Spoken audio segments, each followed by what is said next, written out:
Ok. Boa noite a todos e todas, já que tem duas todas e dois todos. Muito bem. Antes de entrar no tema que o doutor Décio me solicitou, cuja exposição o doutor Décio solicitou, eu gostaria, primeiro, porque, antes de continuar a frase, o que tem de direito bancário que ver com propriedade intelectual? Essa é a primeira questão. Então, a primeira questão tem a ver com problemas entre bancos quanto à sua propriedade, sua de cada um, sua propriedade intelectual. Eu me recordo que há alguns bons anos o Banco Safra solicitou minha presença aqui nesta rua, do outro lado da rua, se não me falha a memória, estava o senhor José Safra lá, porque ele estava muito aborrecido, porque tinha surgido um supermercado Disco, que colocou títulos na sua sede de Safra Disco. E a intenção, provavelmente, mas é claro que eu estava do outro lado, era dar destaque a produtos da Safra. Alguns colegas disseram, não, você vai perder essa ação, por que tem que ver um banco com um supermercado? Acabamos ganhando a ação. Por quê? Porque a proteção ao nome comercial, hoje chamado nome empresarial, não é restrita a ramo de atividade. Duas sociedades empresárias não podem ter nomes que perante o público causem confusão. E não importa se uma faz produtos de tocador e a outra pesquisa de mercado, talvez. Por quê? Porque o nome, hoje chamado nome empresarial, no novo Código Civil, tem a ver com um direito de personalidade da pessoa jurídica e hoje consagrado pelo artigo 52 do novo Código Civil.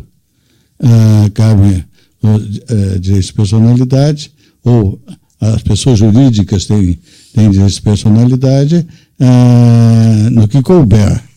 E aí coube. O Banco Safra, então, fez uma limpeza. Em outros, na Bahia, surgiu uma Safra Factory.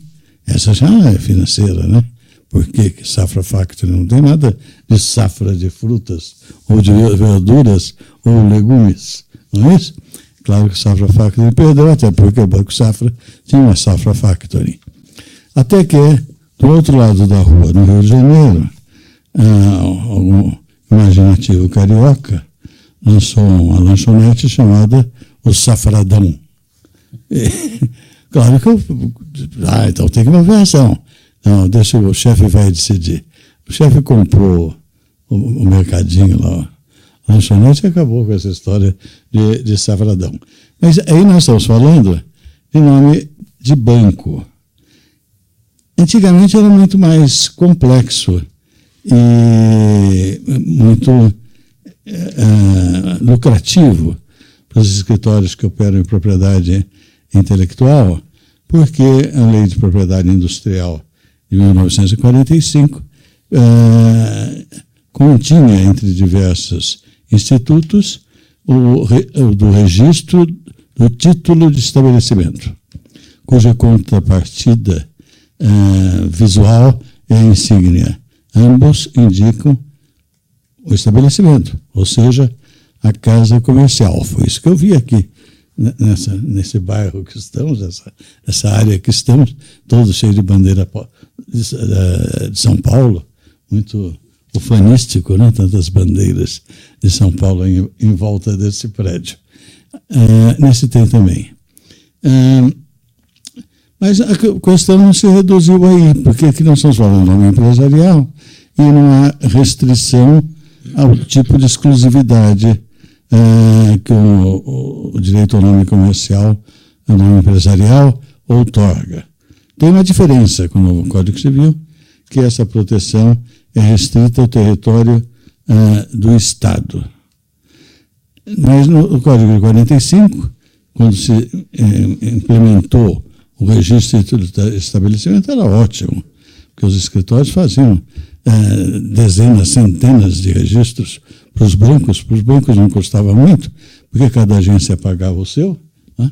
Eu lembro que fizemos até para o BCN, na época, um registro de estabelecimento em Remédios, em Fernando de Noronha. Vocês sabem que tem um município lá chamado Remédios? Depois veio a lei de 1971 e acabou com essa história de registro de título de estabelecimento e de insígnia também, portanto, porque entrou em questão a marca de serviço, que no Brasil não tinha. Nós não tínhamos registro de marca de serviço. Agora tem. Agora, sociedades, empresas que operam com prestação de serviço, até as sociedades de advogados, podem registrar sua marca perante o Instituto Nacional da Propriedade Industrial. Mas houve um caso curioso, mais recente, no meu escritório, já tem mais de uma década, em que o Banco Itaú inventou, algum publicitário criativo, inventou uma moça que fazia um gesto, um círculo, e batia um pontinho. Era o I dentro do círculo.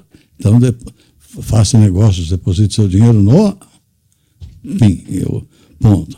Acontece que tinha um concorrente, ou seja, outro banco, chamado Ourinvest, cuja marca de serviço era um O com um I dentro da marca.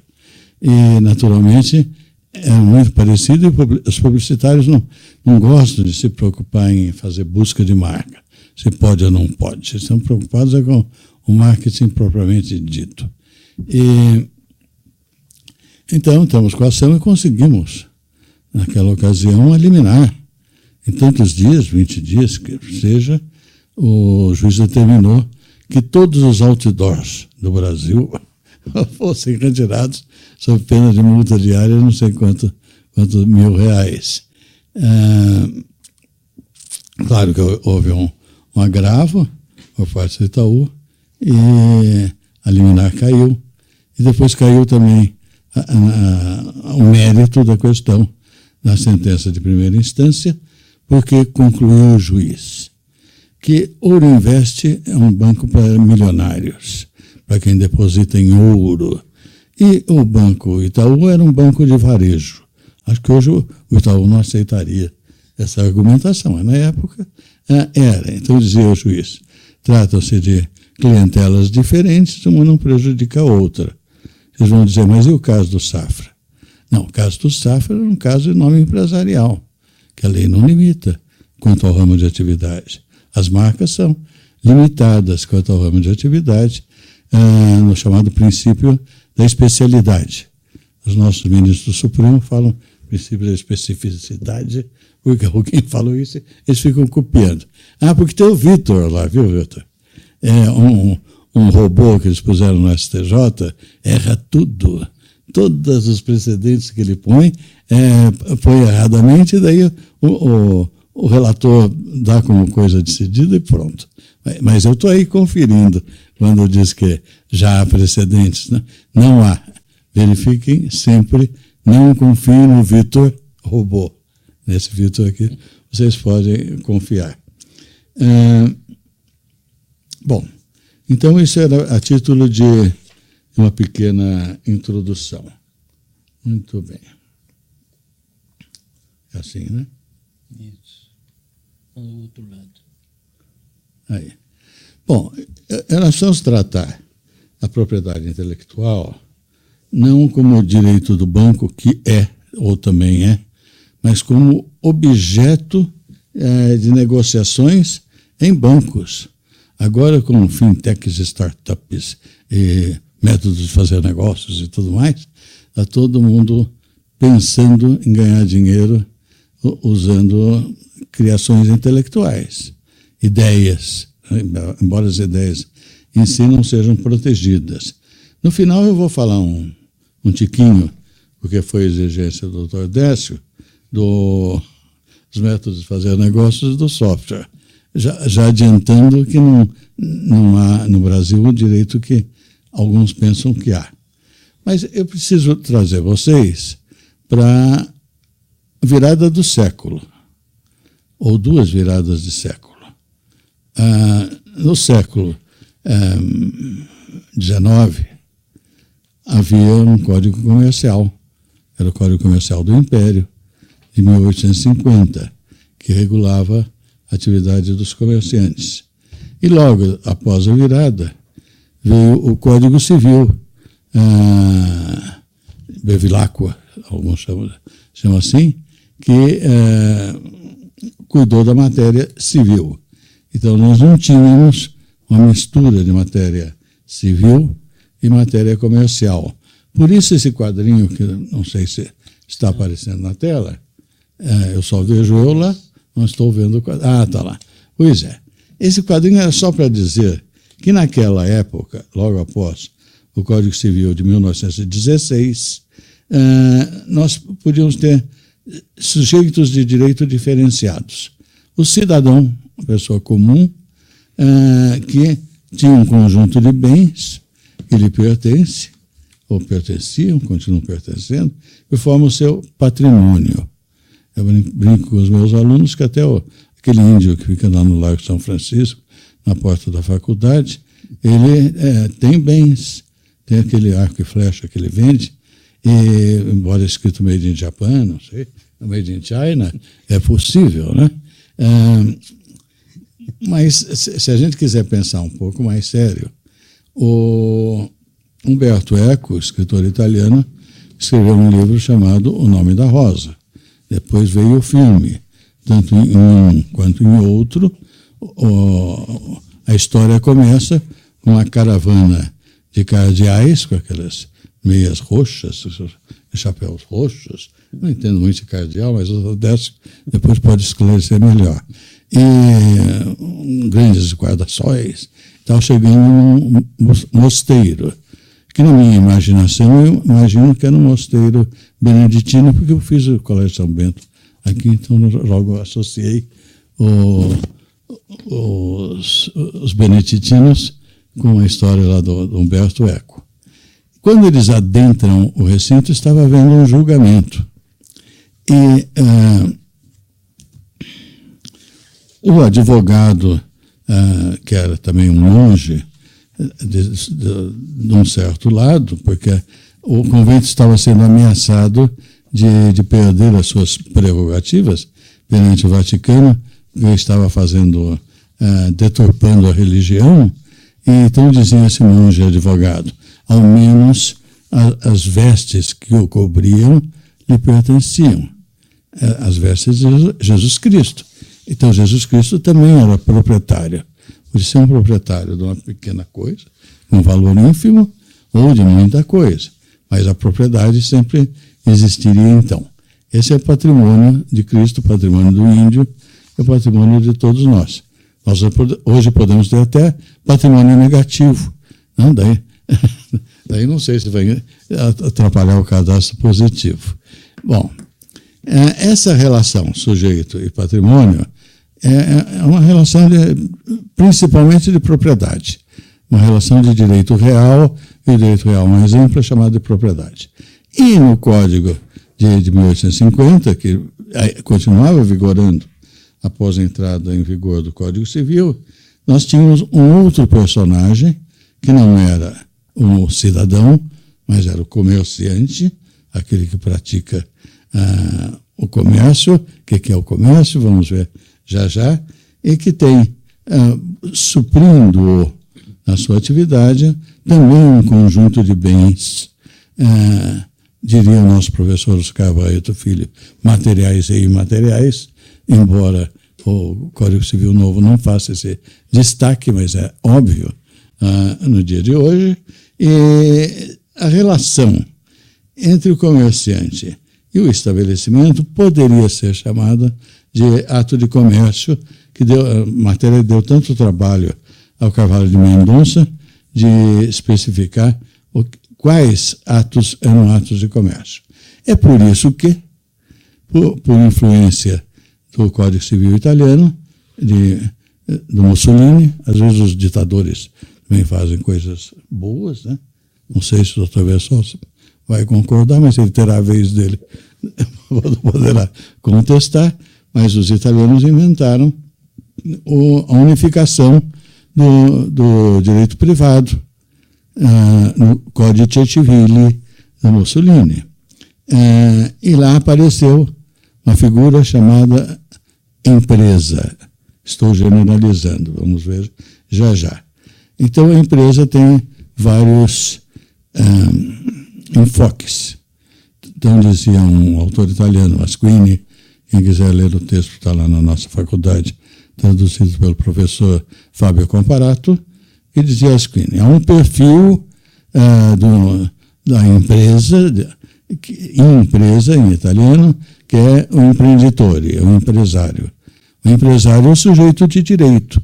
Então, na sequência daqueles quadros que eu mostrei, nós temos o cidadão, o comerciante e agora uma outra figura, que talvez seja a mesma, que é o empresário. O nosso departamento, na Faculdade de Direito, continua se chamar Departamento de Direito Comercial. Eu tenho minhas desconfianças, eu acho que nem todo comerciante é empresário, mas isso também o Dr. Versosa vai contestar mais tarde, quando chegar a vez dele. Por enquanto, ele não pode atrapalhar a minha exposição. Mas então, o perfil subjetivo da empresa é o empresário. Do lado oposto está o mesmíssimo estabelecimento, só que agora é previsto no novo Código Civil. 1247, é isso?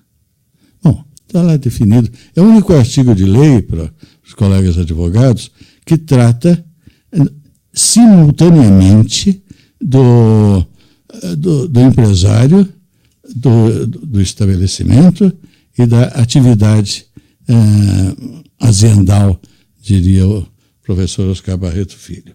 Bom, mas então nós temos o lado objetivo da empresa, que é o que me interessa hoje, que é um conjunto de bens. Já adiantei, materiais e imateriais. E no centro uma série de ligações. Esqueci de mudar. Ele não muda sozinho. Volta. Muito obrigado, Tadeu. Eu fico olhando para lá, olhando para mim mesmo e não noto que não apareceu. Bom, mas a ideia que surge com o Código Civil italiano era de um conjunto de atos chamado atividade então. O professor Rubens Requião, do Paraná, dizia: nós não podemos trazer a empresa para o direito porque a empresa é um conceito de economia e não de direito. E realmente essa dificuldade ficou. Eu, como era assistente do professor Valdir Bulgarelli, acompanhei o pensamento dele, que acabou resultando na sua tese de cátedra, se diria, concurso de titularidade, a teoria da empresa. Era isso mesmo, né?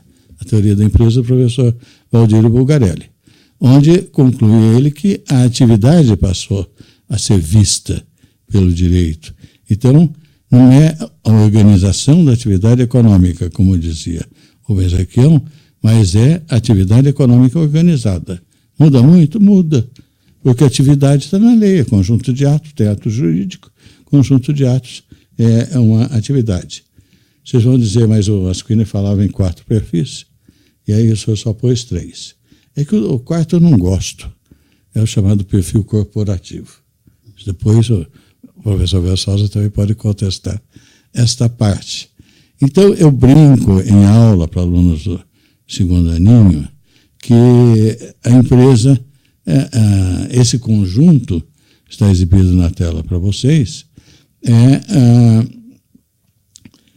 a empresa vista do alto, vamos dizer, de um drone. Está lá bem no alto, só vê a empresa toda unida. Mas quando vai chegando mais próximo do chão, começa a notar que tem o empresário, que normalmente é uma pessoa jurídica, que tem os bens, aquele conjunto de bens organizado pelo empresário para o exercício da sua atividade, e tem a atividade também. Então seria como a Santíssima Trindade da Igreja Católica. Né? Os muçulmanos dizem que nós não somos monoteístas, porque nós temos 3 deuses, Pai, o Filho e o Espírito Santo. E a Igreja gasta muita saliva durante séculos para dizer que é uma pessoa ao mesmo tempo que é 3, ou são 3. Né? Mas por que eu trouxe essa figura e enrolei um pouco para chegar a ela? É porque esse nosso empresário, agora sim, tem outra figurinha, o Dr. Décio não teve tempo de me corrigir. Essa figurinha mostra 2 bonequinhos, que são o meu copyright, eu que criei. Quando usarem, põe embaixo copyright NS. O nosso empresário está aí exposto de outra forma, com 3 letrinhas, né? Um braço são os serviços já entraram na propriedade intelectual, o outro pé são as mercadorias, outro pé são os produtos, ou seja, o que a fábrica faz, o que o distribuidor faz. Vocês vão dizer, agora tem uma chance para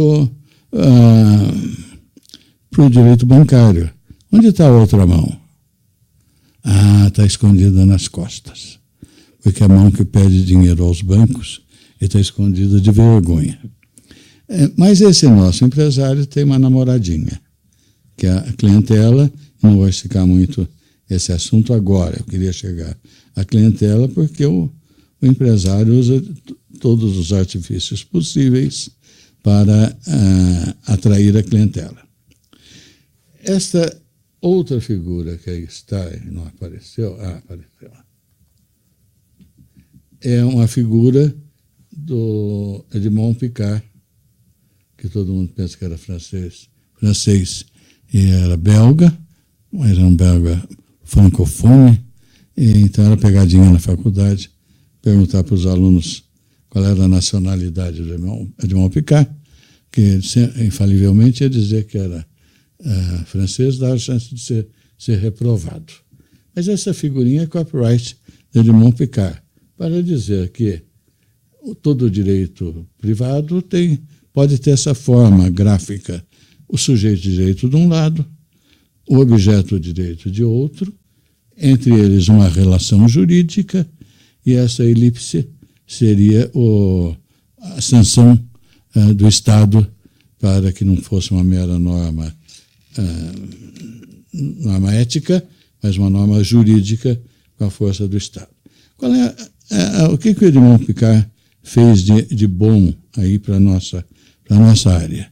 Ele foi descobrir que, além da tríplice divisão do direito romano, dos direitos reais, direitos de personalidade e direitos de crédito, já destacando que direitos de personalidade não eram bem notados, vistos, não num sentido pejorativo, mas não eram distinguidos pelo direito romano, mas os direitos reais, aqueles que se exercem sobre coisas, podiam ter 2 vertentes. Aí é que entra o Edmond Picard.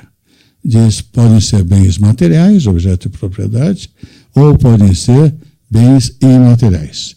Esse é o tema da nossa apresentação de hoje. Os bens imateriais. Bens que não têm consistência. Bens que estão no livro do professor Versosa, Coitange, não possam... Está lá, né? Está sim. Vê como ainda estou com boa memória. Muito bem. Esses direitos foram chamados de monopólios pelo Picard. Hoje o monopólio tem uma conotação feia, mas ele dizia, não é nada disso. O direito que se exerce sobre um agir, sobre um fazer, chama monopólio. O direito que se exerce sobre uma coisa chama propriedade. Então era para distinguir monopólio e propriedade, mas depois a doutrina simplificou e virou tudo propriedade. Bom, muito bem. Eu posso agora, em cima da figura, adicionando essas indicações. Agora está aparecendo lá, não sou mais eu. Os outros apareceram mesmo? Não, ele vai. Ah, tá bom. Toda vez que eu olho, estou eu. Agora não estou mais. Muito bem. Propriedade intelectual, que está na primeira linha, tem duas vertentes. Criações do intelecto e os chamados sinais distintivos. Depois nós podemos ter direitos de personalidade. Imaginem, por exemplo, nome ou imagem de pessoas. São direitos de personalidade. Gisele Bündchen ganha muito dinheiro usando a sua imagem, mas ela não pode ceder a terceiros, porque esses direitos são indisponíveis. O uso tende, fluendi, abutendi seria dispor de, transferir, mas esses estão no comércio, mas não os direitos de personalidade, não a imagem da Gisele Bündchen de quem seja. Ou certos nomes de pessoas que são usados como marcas, veja os grandes costureiros usando seus nomes. E também os direitos de crédito envolvem a nossa matéria quando tocam a concorrência desleal ou ao contrato. Para simplificar a parte de criações, que é o que nos interessa, ou pode interessar, nós podemos distinguir 4 tipos. Agora estou entrando nos bens imateriais, que têm, portanto, valor. Esses valores, esqueci de explicar quando comecei, esses valores podem ser apresentados aos bancos, ou como garantia de um negócio, ou como objeto de uma execução. Por que o banco não pode ir buscar uma patente do titular da empresa devedora? Pode sim, é um bem. Embora imaterial, é um bem. Esse bem onde está? Ele está num registro. No caso, uma patente no Instituto Nacional de Propriedade Industrial. Mas pode-se chegar lá, com ordem judicial, e fazer uma penhora de um bem imaterial. Pode-se fazer com invenção, pode fazer com software, também está lá no INPI, pode-se fazer também com a marca. Por que eu não posso penhorar a marca? Eu tive uma questão com a prefeitura uma vez, por causa do imposto sobre serviço. O doutor Versosa sabe muito bem o que fez o parecer que eu solicitei. E ofereci em garantia uma das marcas no meu escritório. A Procuradoria da Prefeitura disse, não, o que a gente vai fazer com esta marca? Não serve para ele. Ainda bem que não quiseram, porque a concorrência podia ter interesse. Bom, essas criações intelectuais geraram 4 tipos de leis. A lei de direitos de autor, que é direito civil, se ministra no Departamento de Direito Civil. No lado oposto, embaixo, as criações industriais, que são objeto da Lei de Propriedade Industrial, e certas novidades que surgiram depois, como o software, está aí, doutor Décio, o software, e até a propriedade intelectual no campo, que são as cultivares. Embora eu esteja pensando hoje, depois de muito brigar com a Monsanto, como o amicus curiae, numa ação lá dos produtores de soja do Rio Grande do Sul, que cultivar não é nem propriedade nem intelectual. Mas isso eu fico devendo, doutor Décio, para outro seminário que você queira fazer, viu? Tem muito dinheiro envolvido, né, neste conceito. Muito bem. Este é o objeto da Lei de Propriedade Industrial, como eu dizia. Lá vocês vão encontrar as patentes, são criações técnicas protegidas por um título fornecido pelo governo. Os modelos de utilidade são, digamos, uma invenção de segundo nível, e os desenhos industriais. Isso é matéria de criação industrial. Muito importante na concorrência nas indústrias de hoje. E outra face da moeda, na mesma lei, que são os sinais distintivos, A marca eu já mencionei, lá só restou a marca, porque os outros estão ali entre parênteses, o nome empresarial e os nomes de domínio, porque esses não estão mais na Lei de Propriedade Industrial. E onde estão? Não estão, em lugar nenhum. Estão no artigo 195, que trata dos crimes de concorrência desleal. Aí sim, se eu usar o nome empresarial alheio, posso, em certos casos, lá é chamado de nome comercial, estar praticando um ato de concorrência desleal, e esses não nos interessam. Estou quase terminando. Desce o Policastro. Não, eu estou controlando aqui no relógio. Muito bem. Se deixarmos de lado as criações no campo da técnica, e eu fiquei de falar alguma coisa sobre o software, né? O software é uma criação técnica, mas não está na lei que cuida de matéria técnica, que é a Lei de Propriedade Industrial. Está lá no Departamento de Direito Civil, na Lei de Direitos Autorais. São duas leis que saíram na mesma data, a 9.610 e a 9.609. A 9.609 é a Lei do Software. A 9.610 é a Lei Geral de Direitos Autorais. Então, o software tem proteção, sim, mas uma proteção muito limitada, decorrente de um artifício entre choque do direito americano e o direito brasileiro, mas eu posso, se for o caso, conversar depois. Esses outros quadros eu vou pular, senão o doutor Décio me demite. E me interessa mesmo uma árvore que vai aparecer aí, essa. Essa é copyright meu.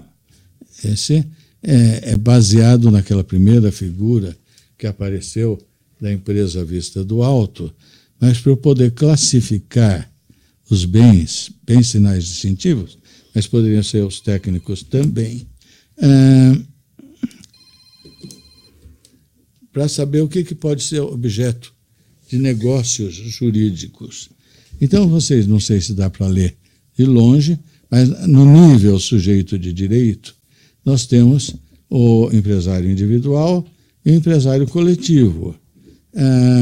Estão regulados no novo Código Civil, nos artigos 1150 e 1155.